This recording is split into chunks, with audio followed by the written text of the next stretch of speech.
The Tennis Gambling Podcast and the Sports Game Podcast Network is brought to you by Nordic Fantasy. Go up to 325 times your entry with their new Pick 8. Sign the promo code SGPN to claim your special pick and a first-time deposit offer up to $250 in bonus cash on Nordic Fantasy, promo code SGPN.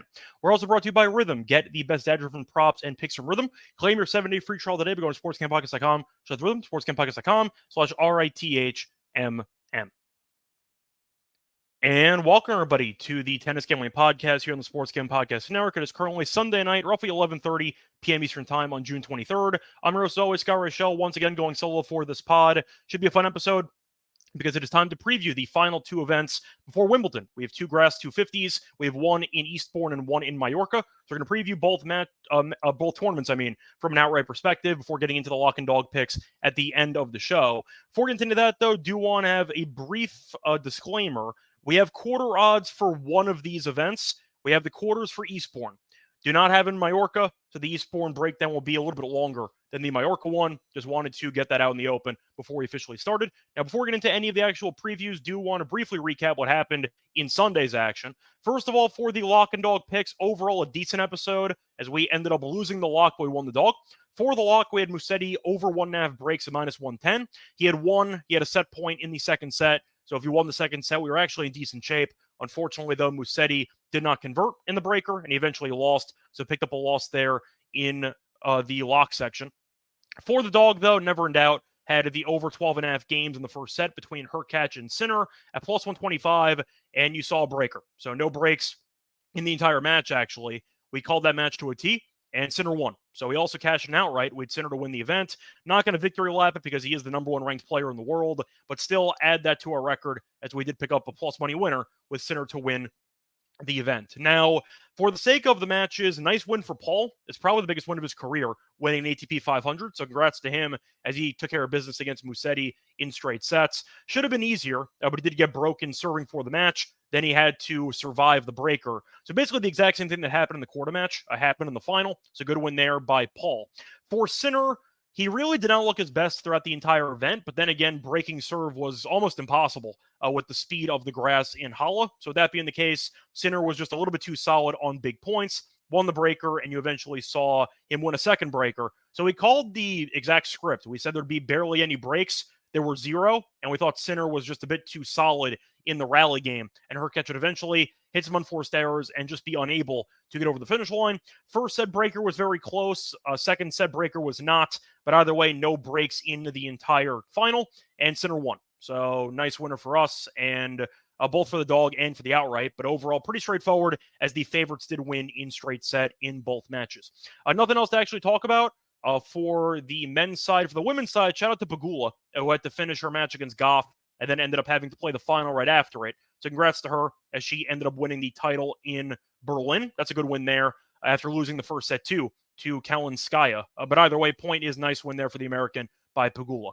Anyway, time to get into the actual tournaments. Before getting into that, though, I do want to remind you once again to like and subscribe on YouTube. Also, a reminder to rate the podcast on Spotify or Apple. So no matter how you can actually consume the podcast, you actually can still leave feedback for me. So please do so. Let me know if you like the show. You can leave a comment down below if you do want to let me know about something regarding the show, maybe a tennis pick for tomorrow, or maybe just some type of layout you want to change, something, just let me know. Point is, more feedback, the better. So please get back to me, whether that involves liking and subscribing or rating and reviewing. Either way, though, a reminder, don't forget to also check out the SGPN merch store because we have a lot of great Tennis Gambling Podcast merch. We have shirts, we have sweatshirts, and we have mugs. So once again, a lot of very comfortable clothing, I might add, for the tennis show. And I recommend you checking it out and getting something for the potential summer if you do want to wear some tennis gear. On top of that, a reminder that we have other shows with the network, and make sure to check out the Sports Game Podcast as they've currently started their top 10 fantasy football preview series. The quarterbacks and tight ends episode is already live. Never too early for the National Football League. So once again, if you do want some fantasy coverage, you have Sean and Ryan covering it for you right now with the actual fantasy stuff. Anyway, point is time to get into the actual tournament. So once again, a reminder, we have outrights for Eastbourne, and we have quarters for Eastbourne, only outrights for Mallorca. So keep that in mind. Either way, though, for Eastbourne, the recent winners, Cerundolo, ended up beating Paul. I remember that this tournament involved a ton of rain last year, and you had to make up a bunch of matches. It's kind of what I remember. The schedule was just an absolute disaster, but eventually Sarundel got the job done.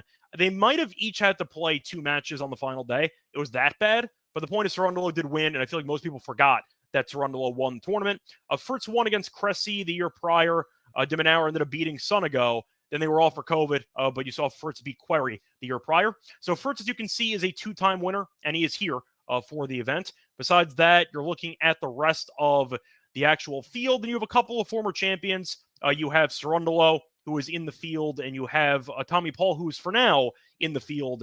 I think he's going to drop out personally. I know that he made the final last year, but the point is, or I should say, he had a couple of finals last year, 2 champions who are still in it. Point is, though, I do think at the end of the day, you are looking at Fritz, who is the worthy favorite, but Paul is one of the favorites after winning a 500, though, right before Wimbledon. I don't expect Paul to be here. So I think Paul's going to drop out personally, but we'll see what happens. I'll mention that in a little while for the quarters. Now, getting into the quarters, first quarter is the Fritz quarter. So for this one, Fritz is minus 120. You have Norrie at plus 333. Seabolt Wild at 8-1. Rusevori at 9-1. Shang at 11-1. You have Echeverry at 12-1 and McCabe at 16-1. So first things first, I'm not going to spend much time on this quarter. Give me Fritz at minus 120. Do like his draw quite a bit. Buying the first round, then a matchup against McCabe or Seabolt Wild, sure. You have Norrie, Rusevori, Shang, and Echeverry against each other, and then the winner of that little quartet has to face Fritz. It's a really good draw. I think minus 120 is a bargain. I think it should be closer, in my opinion, to like minus 150, minus 160. Give me the 120. I think that's a great price, and that's the only pick I'm going to have for the first quarter. Moving on to the second quarter, you have what should be a pretty fun one. I think in the second quarter, you have Bublik as the favorite. We know that he can never be trusted. He's plus 140. Morozen is plus 375. Giron is 450. Sarundel, defending champions, 5-1. Nishioka 650, and Brody is 10-1. So for starters, I'm tossing out Nishioka, tossing out Brody. I know Brody has the home country advantage. I don't really care. I don't think he's a good grass player or player in general.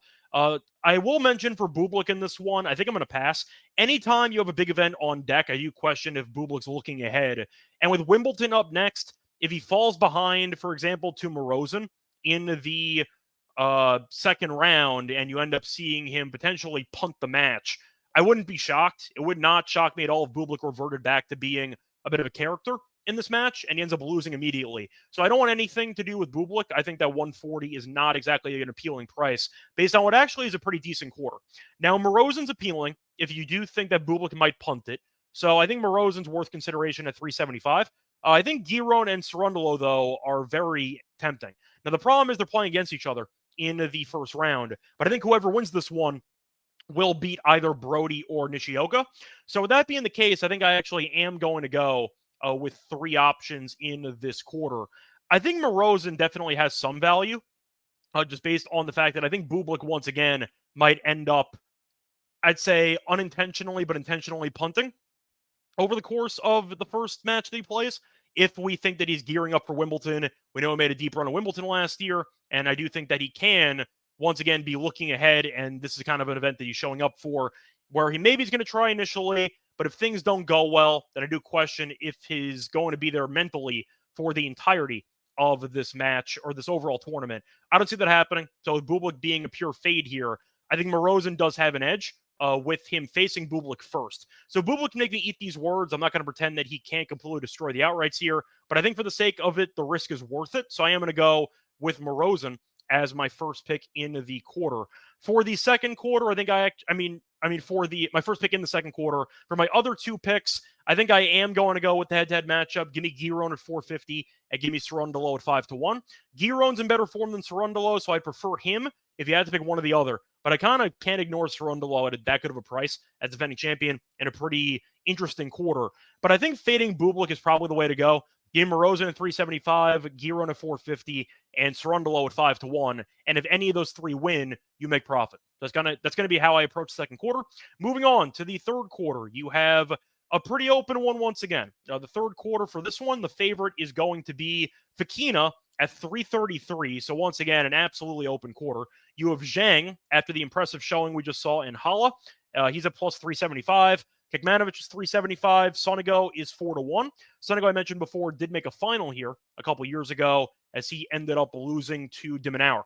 Either way, though, you have So Sonego's at 4-1. You have Baez at 6-1 with a bye. So that tells you what people think of his grass skill or lack thereof.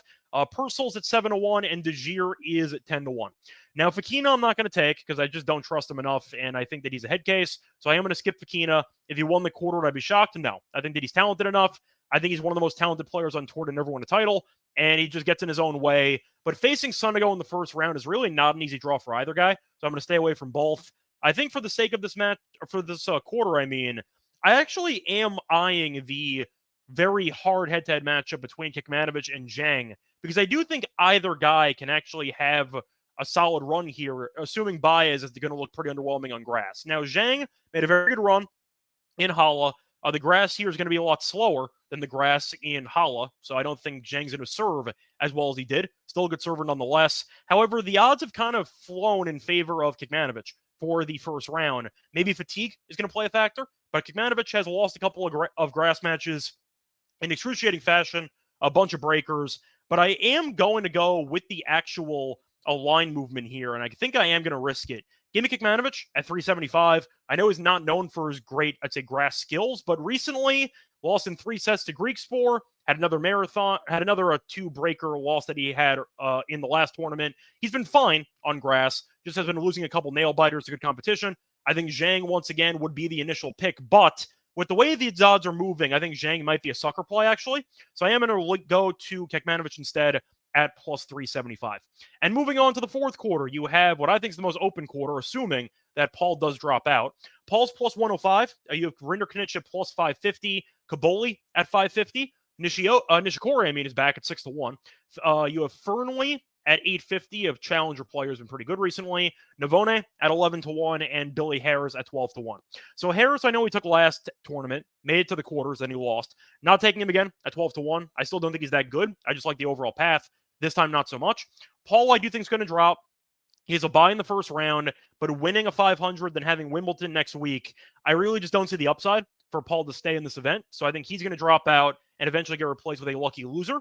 Now, for the other options, I think Rinderknech is interesting. He's had some durability issues, but the serve can be effective, and I do think plus 550 is a good price. Now, he's against Kaboli in the first round, and he is 1-0 against Kaboli in the head-to-head. Plus, we know Kaboli is not exactly known for being a great grass player. I believe he's never won a grass match in his ATP career. So that being the case, I think Rinderknech has some value with a good path. Then you take on Nishikori or Navone.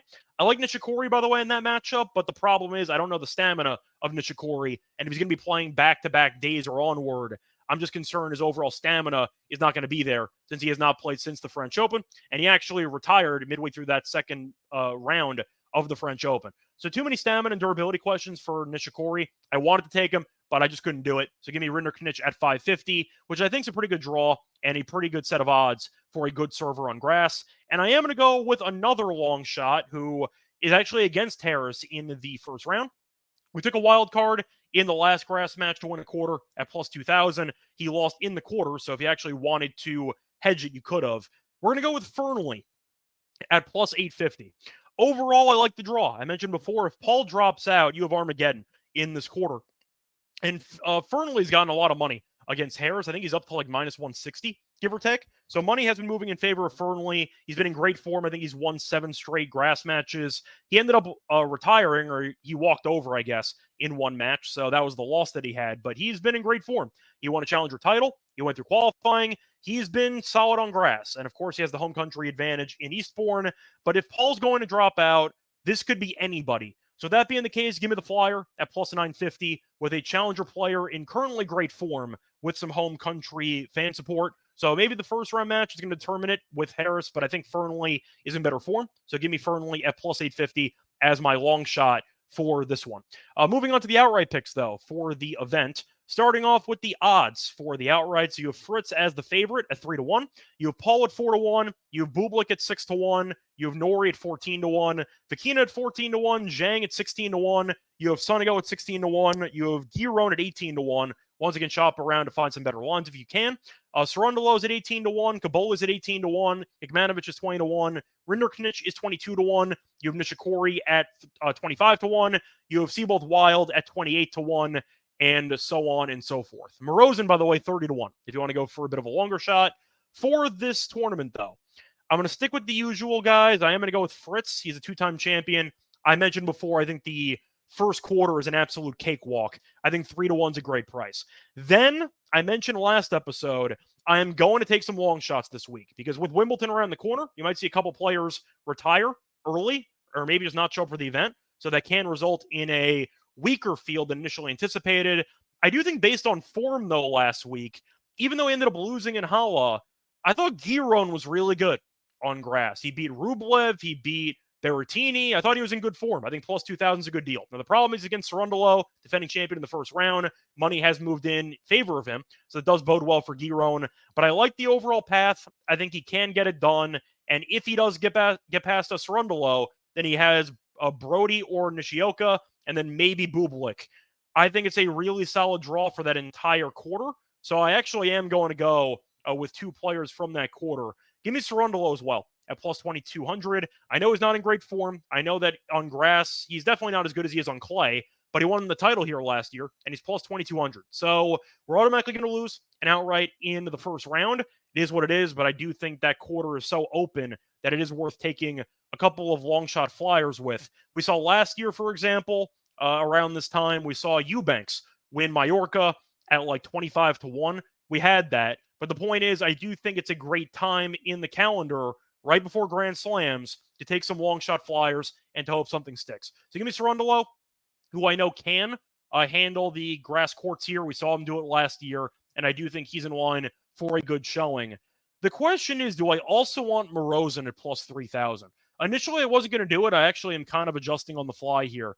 But I like Morozin as a player, and if I'm going to be fading Bublik pretty much entirely in this tournament, I think he actually has the game to get it done. I think he's a good grass player, or at least I think he has the skill set to be a good grass player. I'm not sure he's going to win his first ever ATP title, but I do think plus 3,000 is pretty appealing. He did win a set-off sinner in Halle, so I have to point that out. So I think with that being the case, he might be in line for a good showing. He's supposed to face off against Kempfer in the first round, but Kempfer ended up dropping out, which means he's facing off against an alternative option. I'm not sure who that is, actually. But with that being the case, I actually think I am going to go with a long shot here with Morozin. So this might blow up because we have three guys from the same quarter to win the event. But I really do think that quarter's up for grabs if I am going to fade Bublik entirely. So that being the case, give me Morozin as well at around plus 3,000. I think those odds are actually pretty good for a player that has been pretty good so far in his young career, and he definitely has the skill level that can, or I should say the skill set, to translate to potential grass success if he pieces it all together. So once again, my outrights for the event, I'm going to go with Fritz at 3-1 as the obvious favorite choice. I can't go against it. The quarter's a gift, and he's won it 2 times. He should win the event. Just being honest, he should get the job done. I'm going to go with Giron at plus 2,000, Cerundolo at 2,200, and I am going to throw in Morozin at plus 3,000. So a lot of guys in the same quarter, but I am going to take some long shots here, and that's going to be my option. So that's going to do it for the actual tournament in Eastbourne. Now it's time for Mallorca. But before we continue that, do want to remind you once again that we are brought to you by Mallorca Fantasy because the Pick 8 is now live. Create entries up to 8 picks, and Mallorca will automatically double flex your entries. So you can miss up to 2 picks and still win your entry. With more picks to make and extra ways to win, the excitement's higher than ever. So the best part is that you can win up to 325 times your original amount. You can now use specials and boosts on all flexed entries. I'll probably end up doing a Pick 8 entry involving Angel Ree's rebounds because she goes higher every single game. I call her female Moses Malone for a reason on the WNBA show. So once again, I'll go with some WNBA options for that one. Don't miss out on your chance before it is gone. Sign up with the promo code SGPN to claim your special pick and a first-time deposit offer up to $50 in bonus cash on Mallorca Fantasy promo code SGPN. Welcome back, everyone, to the Tennis Gambling Podcast. Just finished going through Mallorca. Going through Eastbourne. Now it's time to get into Mallorca for the outrights. Now, a reminder, we have no actual outright quarters, so we only have the event. So no quarter plays here. Wanted to mention that once again in case you were looking forward to some quarter angles. Either way, though, time to get into the actual event. Starting off with the recent winners, you have Eubanks, who beat Manarino in straight sets last year in the final, which we ended up cashing on. We have Tsitsipas against Bautista Agut. Tsitsipas ended up getting the job done. Bautista Agut is in the field. Actually won 6-0, 6-1. So he was phenomenal on Sunday. We'll see if he can keep it rolling against Humbert in his first match. Medvedev, though, is ended up beating Querrey, So you have Medvedev winning a title, Tsitsipas winning a title, and Eubanks winning a title. I'd say the common theme there, all three guys who won good serves. So keep that in mind. But the point is, for the outright markets here, you have a pretty interesting short list because there are really not many good players in the field in general. A lot of the good players, it feels like, are in Eastbourne. But you have Shelton as the co-favorite at around 5-1 with Humbert. Both guys, by the way, really not in good form, especially Shelton, but they're both at 5-1. Eubanks, defending champion, is 7-1. Manarino, defending finalist, is 11-1. Monfils at 11-1. Fun match against Team in the first round. I have no idea who's going to win, but it definitely should be an interesting matchup between two players past their prime. Batista Agut is at 11-1, who plays Humbert in the first match. Mickelson, after beating Borges on Sunday, is plus 14-1. Tabilo is, just 14-1 in general. You have Tabilo at 14-1. Hijikata's at around 16-1. Hanfman 16-1. Mensik is 16-1. Darderi is 18-1. Shevchenko's 20-1. You have Offner at 22-1, Nardi at 28-1, Team at 28-1, and you get the point. So for this tournament, even though his form's been terrible, I do want to back the big serve angle, and I do really like the quarter for Shelton. I'm going to take Shelton at 5-1. Is he going to win it? I have no idea. But I think based on all these favorites, I like Shelton the most out of the short odds, so I am going to go with him facing off against either Nardi or Hijikata in the second round.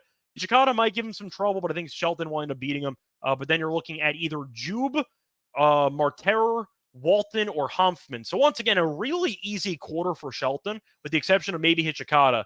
And with that being the case, I just think the draw is too nice. Now, in the quarters, he might have to face off once again against maybe Hanfman. I think he could handle that. Then the semis, maybe against Manarino or Mickelson or... once again, really just not many great options for this quarter. So that being the case, give me Shelton at 5-1. It's mostly a strength of schedule thing, and I just think his schedule is pretty weak, and the big serve should help. So give me Shelton at 5-1. Looking at my other options, I really don't have much. So I had a decent amount of plays for Eastbourne. I like the odds for the long shots. For this one, I really don't, because a lot of the, I'd say, decent usual long shots are the co-favorites, give or take. Shelton is usually an okay price, and he's at 5-1, even though his form's been bad recently. Eubanks at 7-1 is embarrassing. I don't care if Eubanks is defending champion. 7-1 on Eubanks is an absurd price, because I don't think Eubanks is actually that good at tennis. But the point is, I think 7-1 is a bad price. Manarino would be tempting, but unfortunately for us, he has been in really bad form lately, both on clay and grass. So I'm going to pass on Manarino until he figures it out. It is the type of event that he would win, based on how open the field is and how Manarino can play very I'd say he can be very consistent at times, and he's also very unique with his play style. So I think that he's in line for a decent showing. But facing off against Mickelson in the first match is not easy by any means. So I do think that Manarino is going to be a pass. I do think, though, the other guy I'm tempted by, a guy without a lot of grass pedigree, but a guy that's been very good this year, and a guy that skill set I think would translate well to grass. I like Tabilo at 14-1. I think he's been very good this year, and I think that he is looking at, once again, showcasing his just overall skill set. Solid serve. We know that he can volley. I think he checks a lot of boxes from previous winners in Mallorca, and I do think that he is in line for a good showing. The draw itself for him is also pretty favorable, because going through his actual draw, buying the first round in either Lestien or Shevchenko, he should win that one. Then Eubanks. Eubanks against Mensik, by the way, not an easy match in the first round for Eubanks. You have Fognini or Brouwer. I think Tabilo can beat Eubanks. I just think that he's a bit more of a complete player. And then you might end up having, once again, a pretty interesting setup there between him and maybe Humbert in the bottom half, maybe Agut, who knows. But Tabilo is a good path. I think 14-1 for a guy that's won 2 titles on different surfaces actually this year, who I think has actually a decent skill set for grass, is a very good deal. Give me Tabilo at 14-1, but that's it. I don't have anything else. I was going to go through some long shots, but I don't see enough that I actually like on the outright board. I'm not going to give out Darderi at 18-1 for no reason. Team at 28-1, no reason. Agut is at 11-1. I can't do it. There's not enough value for any of these guys. So give me the 2 picks once again as my only outrights for Mallorca. So once again, the outrights for the show, the quarters for Eastbourne, I'll go through once again. First quarter, give me Fritz at -120 as the only pick. Second quarter, give me Morozin at 375, give me Giron at 450, and give me Cerundolo at 5-1. Once again, basically fading Bublik entirely in this event right before Wimbledon. For the third quarter, I'm going to go with Kecmanovic at plus 375 as my only pick in what should be a very open quarter. For the fourth quarter, I am going to go with Rinderknech at 550 and Fernley at 850, assuming Paul's going to drop out before his first match of the tournament. For the outright picks, once again, give me Fritz at 3-1, give me Giron at 20-1, give me Cerundolo at 22-1, and give me Rosen at plus 3,000. For the Mallorca tournament, I am going to go with Shelton to win at 5-1, and I am going to go with Tabilo at 14-1. That's it. No quarter odds. That's all there is to talk about. So anyway, that's going to wrap it up for the actual tournament previews. Now it's time for the lock and dog picks for round one. But before we get into that, I do want to remind you once again, we are brought to you by Rhythm. Because if you are, actually, sorry, I skipped something. We're also brought to you by Circa Survivor and Circa Millions, because Circa Sports is back with Circa Survivor and Circa Millions, giving away $16 million in guaranteed prizes. Of course, Circa contests have no rake. Circa Million, pick five NFL teams, ATS each week, and compete for $6 million, or survive the NFL Gauntlet to claim their $10 million prize for Survivor. Sign up in person at Circa Sports between now and September 7th, and use a proxy to play from anywhere. We even have a deal with footballcontestproxy.com to save you $50 with promo code SGP. Don't have a trip booked for Las Vegas yet before football. Ultimate Contest weekend is a great time to go, so hang out with Sean and Ryan over there. Enjoy some of the open bar events at the world's greatest sports book in the world, August 22nd through August 24th. Also, a reminder, we're brought to you by Rhythm, because Rhythm is the go-to sports betting tool that transforms complex data into actionable insights, empowering bettors with smarter data-driven decisions. Unlike other platforms, Rhythm combines predictive analytics with intuitive user experience, making betting both easier and more enjoyable. Rhythm's predictive models are also born from the minds of MIT data scientists and quants with over 3 years of data to help make you better bettors through AI-backed betting decisions. It's also a great place to help you with your NFL projections, and they also have great options for WNBA and golf. Claim your 7-day free trial today. Go to sportscampodcast.com, sportscampodcast.com/RATHMM.